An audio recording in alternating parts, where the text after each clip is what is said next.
Boa tarde, meus amigos, tudo bem?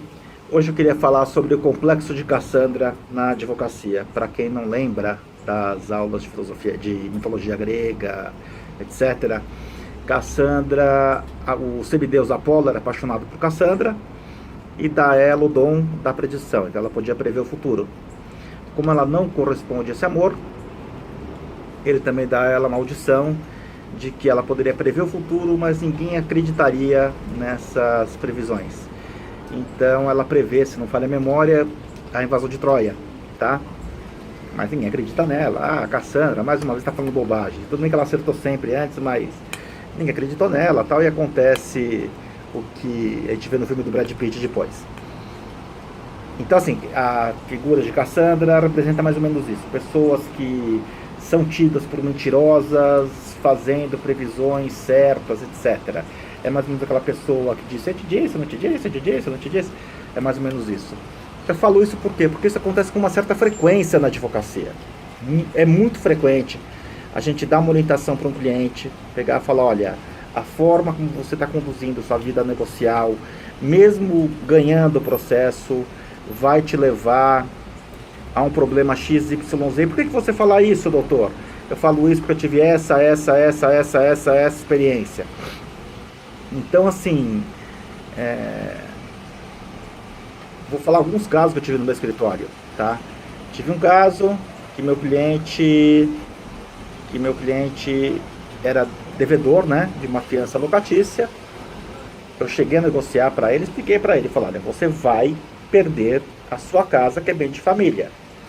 Hoje, nesse momento, o credor aceita um acordo que você venda seu carro, arrume mais um dinheiro X que ele tinha na época e pague o débito. Essa dívida só vai crescer e você vai perder sua casa.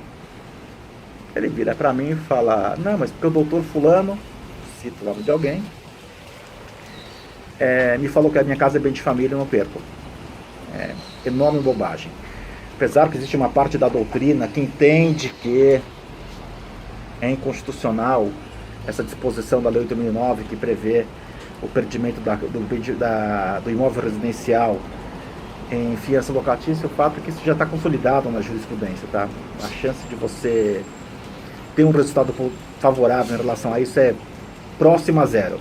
Próxima a zero mesmo. Acho que existem 2 ou 3 casos no Brasil que deram ganho de causa para o afiançado. Então eu explico isso para o cliente, falo: tudo bem, meu amigo, mas esse doutor é especializado em quê? Daí meu cliente vira para mim ainda e fala: não, ele é médico. Poxa, que bom, né? Agora médico é um especialista em leis, tal, que conhece o direito. O celular tá caindo aqui e vai se meter a falar sobre o que não sabe, e pior, o cliente vai ouvi-lo. O cliente prefere ouvi-lo do que ouvir alguém que é técnico em direito. Vou falar de outro caso também, isso é bastante comum. O cliente deve para o banco R$500 mil, tem um imóvel como garantia hipotecária. Você arruma uma solução na qual ele possa vender aquele imóvel, pagar um débito pequeno para o banco e comprar um outro imóvel mais barato. O cliente se recusa. O cliente imagina que ele vai... Porque assim, sempre, todas as ações de direito bancário, quando você discute revisão de débito de contrato, todas elas, não tem uma que fuja essa exceção. O seu cliente sempre deve algo, tá? O seu cliente sempre deve algo. O que você vai discutir é o seguinte: olha, a dívida não é de 1 milhão, como o banco apontou, é de 400 mil. A dívida não é de 500 mil, a dívida é de 200 mil. Mas algo o seu cliente sempre deve. O cliente se recusa terminantemente a ceder em qualquer tipo de acordo que implique na redução de sua qualidade de vida, e invariavelmente ele acaba perdendo seu imóvel, tá? E assim, se eu ganhasse R$1.000 por cliente por qual eu já falei isso, e não tivesse me ouvido, eu estaria rico. Não sei se estaria rico, mas trocaria de carro pelo menos. O que eu quero falar, meus amigos, com isso é o seguinte: o cliente ouve o que ele quer ouvir. A verdade é essa. Isso em qualquer área do direito, qualquer coisa que lide com problemas humanos, medicina também, né? É bastante comum. Meu pai teve É comum bastante pacientes que têm câncer no pulmão falar que, não, o médico fulano de tal falou que cigarro não causa câncer. Nenhum médico fala isso, mas o paciente fala. O cliente, o paciente, ele ouve o que ele quer ouvir, tá? Basicamente é isso. Então, o que eu recomendo, até mesmo para evitar um aborrecimento maior, como representação em tribunal de ética da ordem, eu já tive por conta disso e fui absolvido, tá? Tudo aquilo que você falar para o seu cliente, principalmente quando você lida com áreas sensíveis que impliquem possibilidade de perda de patrimônio, direito bancário, revisional de contratos habitacionais, fiança locatícia, algumas partes empresariais, coloque no papel ou em bits de computador, em pixels, mande por e-mail, por WhatsApp, se documente. Deixe muito claro que você o tempo todo avisou para aquele seu cliente que aquele procedimento resultaria num grave dano, tá? Isso é muito importante porque, assim, até como uma forma de autodefesa, não vou nem falar por uma certa falta de caráter, mas uma forma de autodefesa mesmo, quando o cliente sofre esse tipo de dano, invariavelmente ele procura culpar o advogado por esse dano, tá? É mais fácil você colocar a culpa numa terceira pessoa do que assumir o próprio fracasso.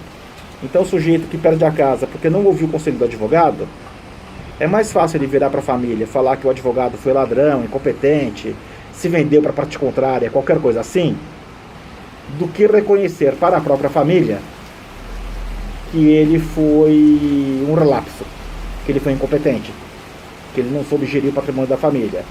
E daí ele aproveita, até propõe uma representação do Tribunal de Ética da Ordem, que não vai dar em nada, tá?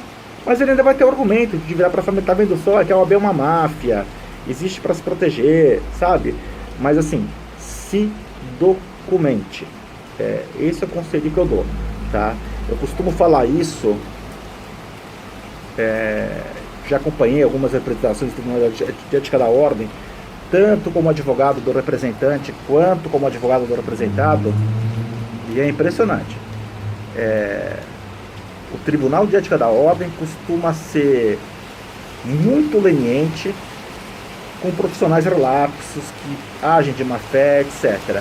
Agora, com um profissional sério que faz tudo da forma correta, nossa, são draconianos. Então, conselho do dia, meus amigos, se protejam, anotem ações que lidem com questões sensíveis que podem envolver perda de patrimônio considerável, registrem tudo documentalmente com seus clientes. E hoje está muito fácil, com e-mail, WhatsApp, SMS e outros meios. Meus amigos, por hora é isso. Bom dia a todos, um grande abraço. Está chovendo um pouco, não sei se vai atrapalhar o áudio do vídeo. Qualquer coisa eu regravo ele, tá bom? Grande abraço a vocês.